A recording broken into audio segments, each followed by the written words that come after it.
Oftentimes they have this idea that they just want as many people as possible to listen to the music, which is not a strategy. Artists were wasting money, energy, effort, and time on what I call buzz marketing. Spotify plays and catching the algorithm and going viral, and bond marketing is the antidote to that. That would have been really the way that artists connected with fans. So the question becomes, how do you do that in a new world? My guest today is music marketing strategist, speaker, author, and the founder of CyberPR, Ariel Hyatt. Known for her bold ideas and practical strategies, Ariel has helped thousands of independent musicians and creative entrepreneurs craft sustainable careers over the course of 2 decades. Ariel has always been on the forefront of music production, and she continues once again with her new book, From Buzz to Bond, How to Stop Chasing Hype and Build a Lasting Music Career. In it, she introduces the concept of bond marketing, a 10-step system known as the bond marketing funnel. It's designed to help musicians move beyond simple social reach and build deep, lasting fan relationships. During the interview, we spoke about navigating changes in their new music business,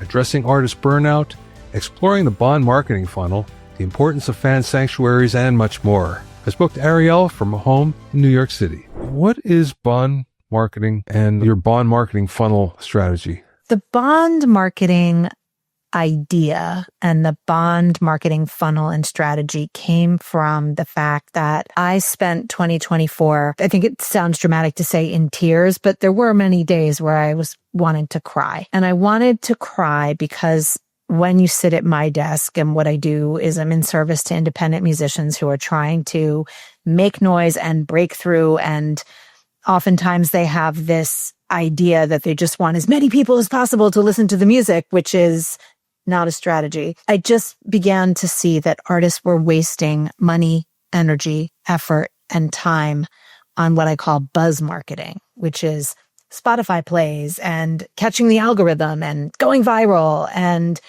building your numbers. And so that's buzz marketing is. And bond marketing is the antidote to that. Bond marketing is really being mindful about who are you bonding with? What does each action that you take actually mean? And is there an actual human to bond with on the other side of your efforts? So bond marketing is mindful marketing. And it's also the antithesis of what I think we've all gotten used to, which is like going wild, trying to be seen, which fills us with dopamine and continues really bad patterns. But isn't that sort of the way it used to be, where prior to social media breaking out the way it has, that's what musicians did, bond marketing, they're bonding with their audience, right? Yeah, that's the thing. And I don't think we're speaking enough about everyone's behavior post-pandemic. I mean, I certainly don't go to as many shows. Pretty much everyone I know says the same. Ticket prices for the bigger artists, as we all know, have soared out of control. So I think they don't have as much money, because the money that they had to spend on maybe going out and seeing artists, you go see 1 or 2 Beyoncés and your budget for the year is pretty much shot. People are drinking less. There's just so many reasons why going to a bar and standing and watching a band the way we used to maybe not be the way people feel like seeing music again. But yes, bonding happens in a live setting. And that was always, I think, the way, unless you were lucky enough to be on a major record label and get national radio and that counted, that would have been really the way that artists connected with fans. And now we see so many studio artists and so many artists that are not getting in their vans and driving 1 million miles to make fans. So the question becomes, how do you do that in a new world? And how do you do that? Because if you can't bond with your audience playing live, then how would you do it otherwise? I think social media gives us a false perception of actual bonding, because we put whatever we put out into the world, people like it, or we get some comments, and that feels good. But I challenge anyone to pick up your phone, go to your feed, look at your last 10 posts, whatever feed is the one that you use the most, and ask yourself, did I bond with anyone on these feeds? Or did I just feel really, really good that I got 100 likes or 50 likes or 10 likes or however, it doesn't matter. Did you have a two-way conversation? Did you actually know the people that interfaced with you? Did you take the time to comment back if they left you a legit thought? Or is it just a bunch of fire emojis, hearts, and high fives? And is that useful for bonding with people? So, of course, social media is a place where you can start bonding conversations, but you need to be mindful that you're actually doing it. Yeah, I think that means more engagement than you have to really engage with people. And you always had to, but it's probably more important now than it has been in the past, from what I'm getting from you. I think so. And I think also we're so disappointed. And if you've been on the internet for more than a few years, in the beginning, everybody saw everything you posted. Now with algorithms, and it's not one algorithm. I think this is a nomer. People think like, oh, I didn't catch the algorithm. There's like 1 million algorithms happening at all times that you're supposed to be catching. The question is, if only 2% of the people that I post to actually see the thing organically, that doesn't feel so great. Like if there's only 5 comments when there used to be 50. And taking the time to actually really dig in and comment back, I think is even more important than it used to be, because the guarantee of 60 comments or 150 likes that we used to have, those are in the past now. So doubling down, and even if it's only 1 or 2 comments, making sure that those turn into fruitful bond moments could be one way to unpack this whole bond marketing thing. Do you find people turning away from social media, especially like artists, where, just throwing their hands up and saying, I don't think it works? I wish I saw more artists doing that. I think this is the problem. We've all, over all these years, Facebook is now since 2007. Most of us started getting on Twitter 2008, 2009, and we're coming up on 20 years of this being in our daily zeitgeist. It's in our DNA.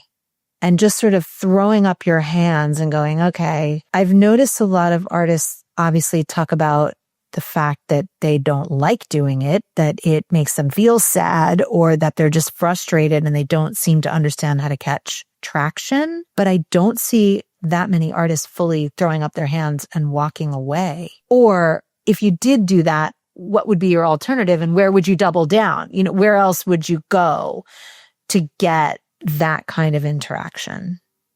But I think refocusing your attention and seeing social media as a portion of a funnel, which talks about this bond funnel that I built for my new book. If you saw it as an opportunity to funnel people into another opportunity, that might be a healthier way of looking at social media than just how many likes and how many comments and how many posts and how many algorithm moments. Well, let's talk about the bond funnel for a second and show your book. Here's the book. It's very thin, is wafer thin. I made it short because our attention spans are short, and I didn't want to overwhelm artists with tools. There's one mention of Linktree. I think I had to put it in, but there's no tool mentioning in here. I'm not telling you which tools and platforms to use. This is really a philosophical book. And the reason why I wanted to write it is it's a mindset book. And in it, I spend the first part of the book talking about why buzz marketing sucks and why you might want to get away from it, and how it creates danger loops, and how it creates this addiction to dopamine hits, which are probably not great. Then I go into the path to real fandom, and that's what I call bond marketing. And in it, I talk about a funnel that I've built, and it's a 9-step funnel. There it is. And it starts with something I think a lot of artists skip over or don't visit enough. And at the very top of the funnel are the simple questions of, what is your brand? The question is simple. The answer is complex. And I know you're a brand expert, and I've interviewed you in the past about how do we unpack the branding conversation, but really understanding your brand as a musician, and who your fans are in relationship to your brand is a foundation that many artists skip right over. They record something they're really proud of. They're anxious to get it over to TuneCore or CD Baby, pick your distributor, and then boom, it's coming out. And they haven't really thought about the brand and the fans that are going to connect it. And that has been the problem with buzz marketing. The fans out there, there's just so many of them, and we want all of their attention. It's really, really hard to remember that you don't need all the fans in the world. You just need a few. And also at the very top of that funnel, I've included voice. What is your voice? Are you snarky? Are you sage? Are you a political activist? Are you a mom? Are you a wayward traveler? Are you a studio nerd? I mean, there's so many different ways to craft your voice. And I think that's another part that artists sometimes don't think about. Your music, obviously, is where so much of your voice lives, but how does that voice get translated when you start putting it out into the world? That's the key. I like the idea of voice as part of your brand because, as we both know, when you talk to an artist about branding, most of them, their eyes glaze over. They just don't get it. But the concept of voice, what is your voice? That's easier to get your arms around. So very good for actually going there, because I think that's a much easier concept to grasp. And I think also if you begin looking for brand conversations, there's a lot of materials out there where it's like, well, let's look at Coca-Cola and Nike. And it's like, okay, we just looked at Nike and Coca-Cola, or like brands you love. Okay, let's look at Apple. Let's look at Google. Let's look at whatever the brand is you resonate with, some street cool Adidas streetwear activation. But I think that also gets us off the path. Brands also, like if you look at a Beyonce or like, a giant star like a Taylor Swift, it's very easy. They have branding teams. I think it's harder when you're an emerging artist and you're trying to understand that. So I do think focusing on voice, and at the foundation of voice is your story. And when I say story, it's not a bio, like I started learning music when I was 4, which is interesting and not, I don't mean to make fun of that, but where is your voice in that history? Where is your voice in what you've learned? Where does your voice want to be? There's a lot of noise on social media and in the marketing zeitgeist. So your voice is key. Here's a good question for you, because you came from traditional media. Does traditional media still work? I think traditional media does still work, but it's reserved for the very, very few. It's not even the 1%, right? Because 120,000 tracks a day, let's say there's more we know coming out. What's 1% of that? That is not the amount of artists getting covered in mainstream media. It's way fewer. And mainstream media is not as relevant to younger generations. Spin magazine just relaunched. I don't know how many Gen Zs are running out to touch and feel a magazine. I don't even know if it's in their DNA anymore. So traditional media now, if we think about like what are the great traditional media that you can get as a musician, it might be the giant daily newspaper in your hometown, right? Or the weekly, if you're lucky enough to have an alternative weekly paper that still counts, and there's fewer and fewer cities with them. Then you could go into what magazines, or we could just go right to NPR Tiny Desk or the Super Bowl, or, these moments that really make a giant difference if you are lucky enough to get them. But again, traditional media, like being on the Today Show or late night TV or even morning television, which is, I think, a terrible look for 99% of artists at 5 a.m, getting up and talking about your music is just weird. Where do you fit in traditional media if you're even an independent artist in today's world? So that's another soul-searching question. I get the LA Times every day, the real hard copy. I guess I'm always going to get it. I want to support investigative reporting, first of all, and I want to support them. But I do read it, and when I get to the entertainment section, a lot of times they'll be promoting an artist, and I'll go, why are they doing this? Who do they think they're reaching? I'm not their audience, and most of the people that are reading this are not their audience. So how does this work? You know what I mean? Yeah. It's a huge thing. a lot of New Yorkers, I live in New York, they come and they say, I want to be in the New York Times. And I'm like, okay, why? I think that's a really good question. And then let's also take a look at who's getting featured and why. I think that's exactly the point. So the last time you were on the podcast was June 1st, 2021.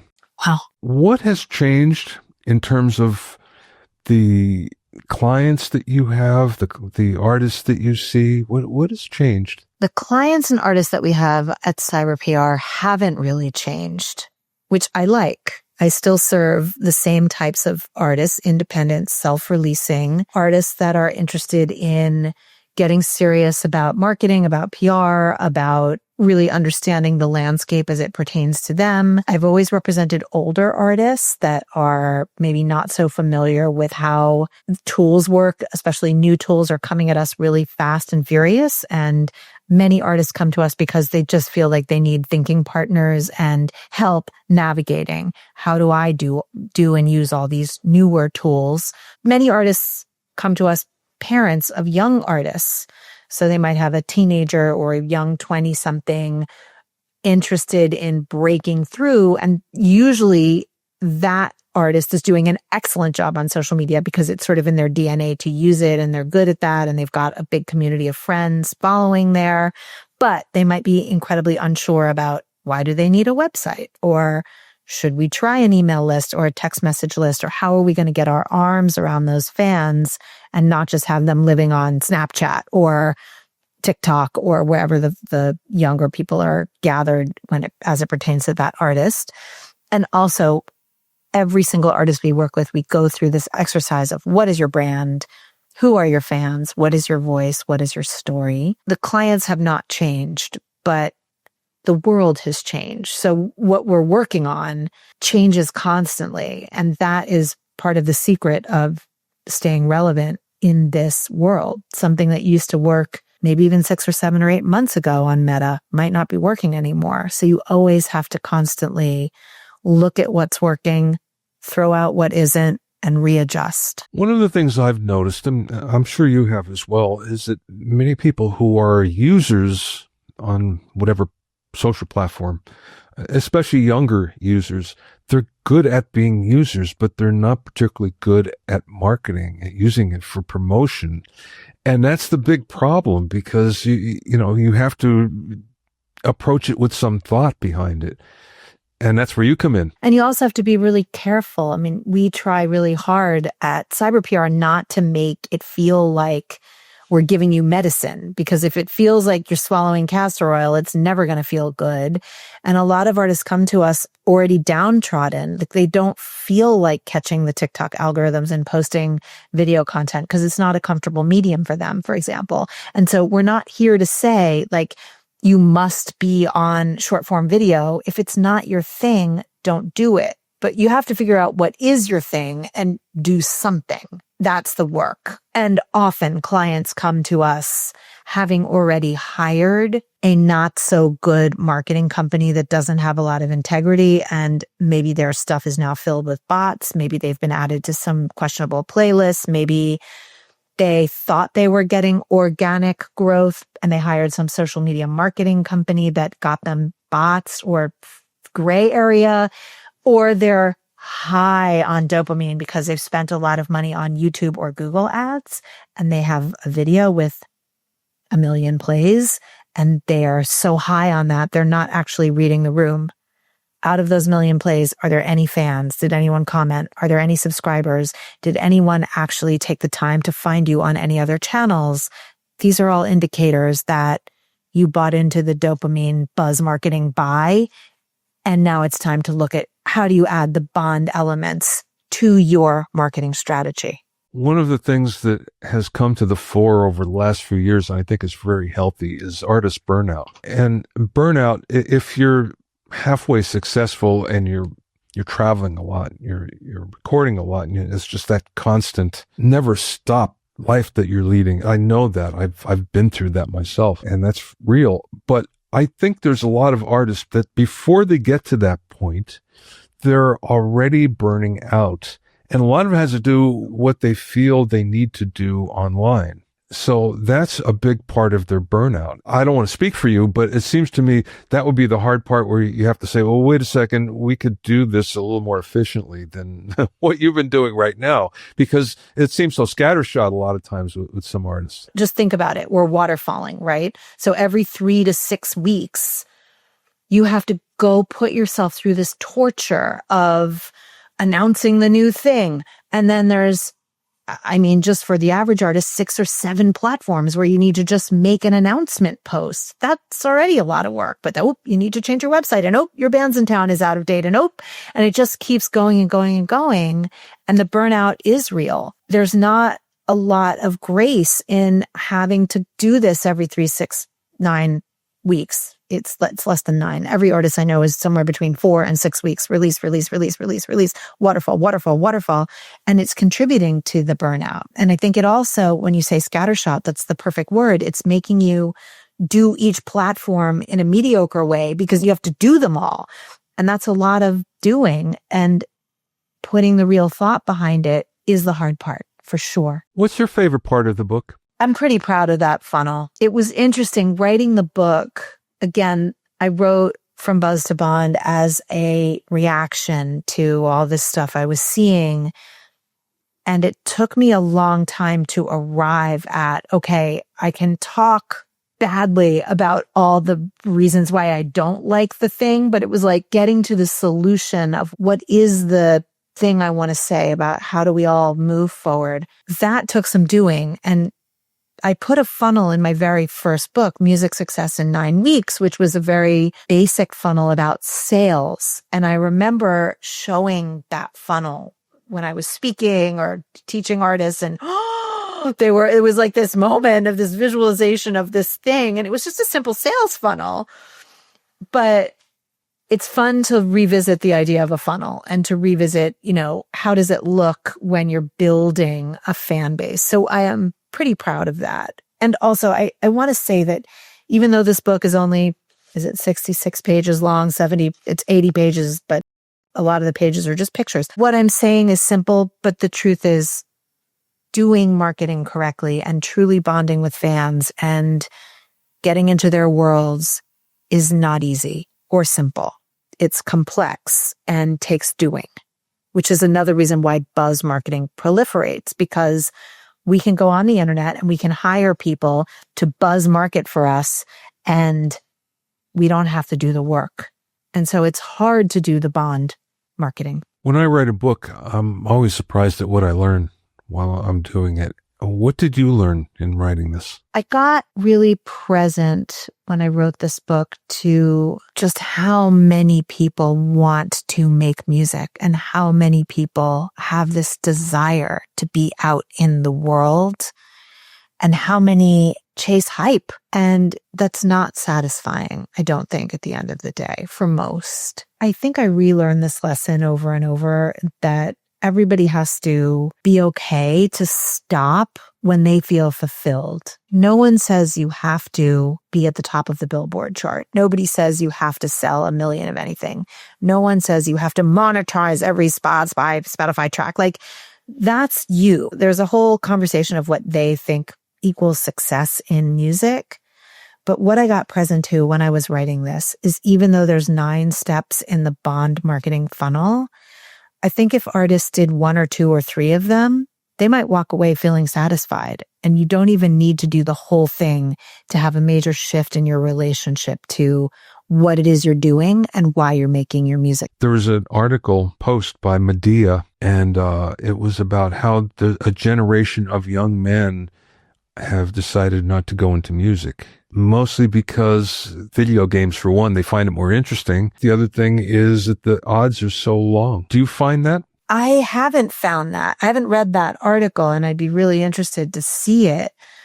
The other thing I would say that I am finding, which is really upsetting as someone who comes from like a deep love of music. And I mean, I spent my entire teens and 20s talking about music and buying music, and I worked in a record store, and, I come from that generation.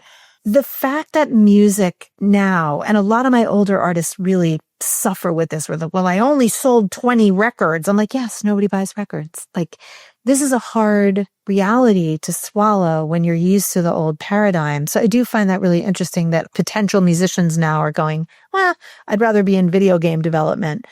Music now seems to be part of a multi-hyphenate life that you need to structure as a working artist. And it's not the main course anymore. And that is a really hard reality. I think most musicians I know that are successful, they teach or they do voiceover or they are studio guys and they're producing other people, or they make beats and they sell them, or they do film and TV. There always seems to be other ways that the money is coming in.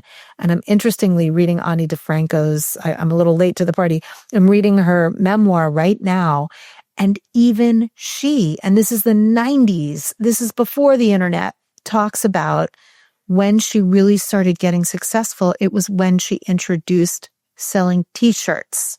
And this was an artist who was already traveling everywhere and had a beloved hardcore fan base of people that loved her. And she had multiple CDs that people were parting with $20 and $25 to buy. That's the pinnacle, right? And she couldn't afford to bring another person out on the road. She talks about this until she started selling t-shirts. So everybody has to diversify over time to figure out what is the thing they need to sell to make money at their art. For a while, what it was is everybody was trying to get into the sync game. You know, let's get our songs on television or in a film. And that has become so overcrowded, that whole thing. So even that's difficult now, where a few years ago, you had a chance, and less so now, which is a shame, because, you'd hope by this time there'd be more opportunities rather than fewer of them. This is another thing that's really been part of, I think, why I spent 2024 crying, was every time indie artists figured out a path to monetize and make good money, it seems to me that corporate entities and big record labels, I find it hilarious that 2024-25 is the year of the super fan. This is not a new word. This is a word you and I have been talking about since Kevin Kelly wrote about it, right?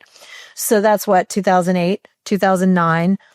Superfan has been what any and all of us who are really in grassroots marketing have talked about and worked on for years.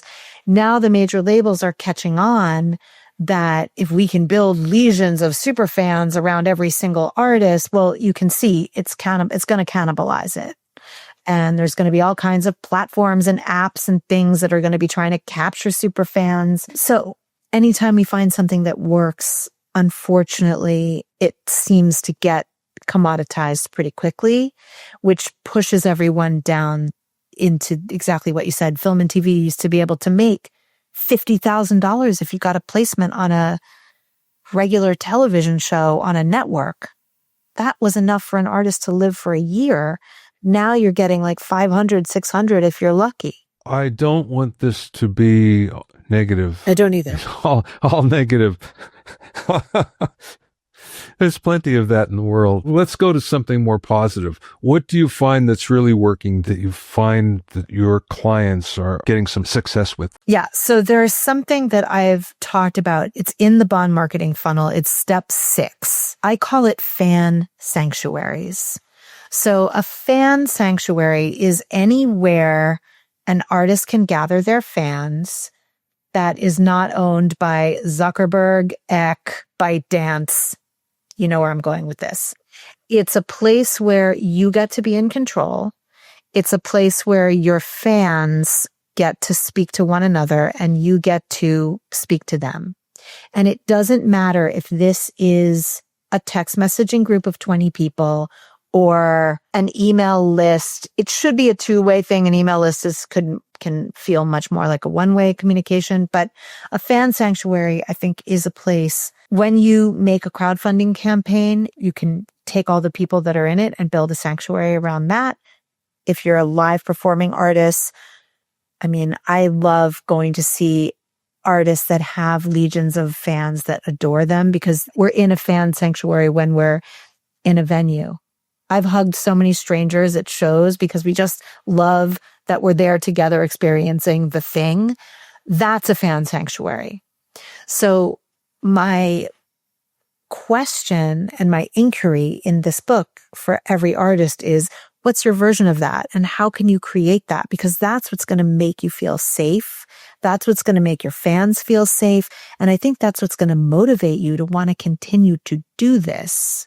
And yes, you can still do all the other things, and they may or may not work over time, but having your people there close to you in a fan sanctuary, that feels good. And that is a sustainable way of creating your own destiny as an artist. Thanks for listening and being in my inner circle.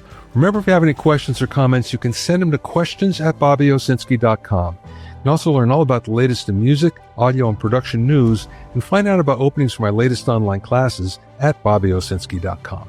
This is Bobby Owsinski. I will see you next time.